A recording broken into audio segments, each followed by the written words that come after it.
All right, White House is touting immigrants today for their role in keeping America great. It's a new report from the Council of Economic Advisors that we're referring to, and it shows immigrant workers boost productivity and drive down the cost of consumer goods.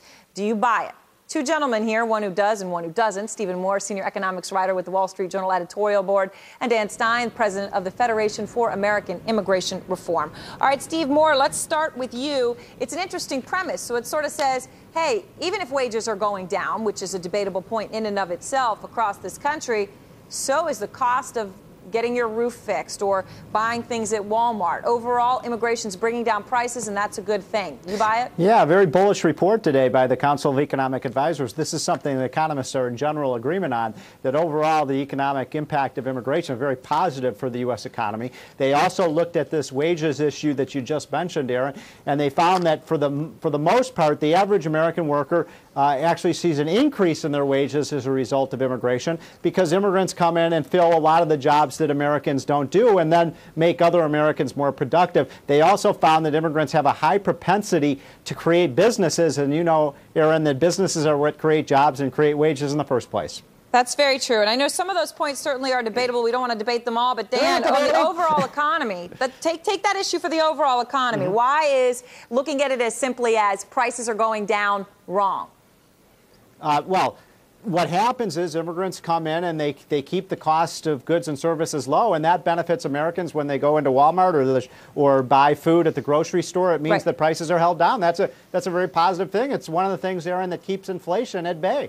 Yeah, Dan, I don't know if I misdirected that here. I wanted you to bring in here why you think that's not the right way to look at things, though, because you're saying we're missing some big parts of this economy that are hurt, and they by far overwhelm any positive benefits. Well, I mean, holy cow, I question the timing of this report coming out 2 days before the Senate's supposed to pick this immigration bill up. It's obviously a political report. But in the end, look, what the report is saying is by driving down wages for American workers, it's going to reduce overall labor costs and therefore prices are lower. Well, I mean, that's the same argument we've used to ship all these what were good jobs out of the country. Is the Walmartization of the American economy basically as wages keep going down, that supposedly prices go down too, and therefore it's good?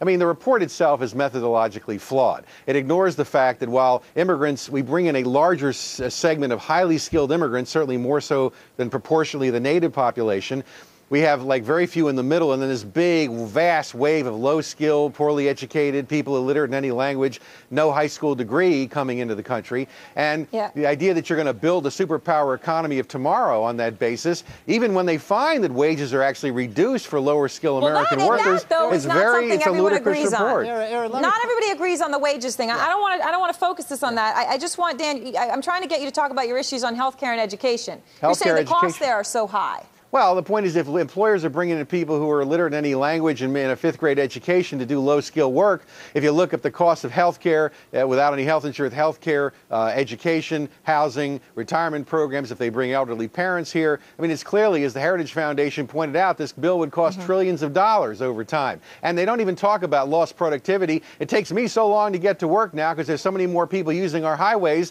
that I lose productivity because I can't get to work. And Stephen would never address that, but that's what Julian Simon called the congestive effects of immigration that are rarely measured. I listened to Dan talk. You'd think in America we're in a depression or something. And we've had very high levels of immigration over the last 25 years, no question about it, about 1 million immigrants per year. And we've had the greatest period of prosperity in American history. So immigrants can't be too bad for the economy. Steve. I mean, but there's no question that immigrants haven't hurt the economy. I just wanted to clarify one point, Aaron. All right, and this will be the final word. The report did not find that immigrants reduced wages. They found, on average, immigrants actually increased the wages for the average American worker. All right, wages, I know, it's a hot-button issue. I'm not going to say that that's the bottom line on that. I know we all have different points of view on it, okay? Stephen and Dan, thank you. We'll tackle the wages issue yet another time.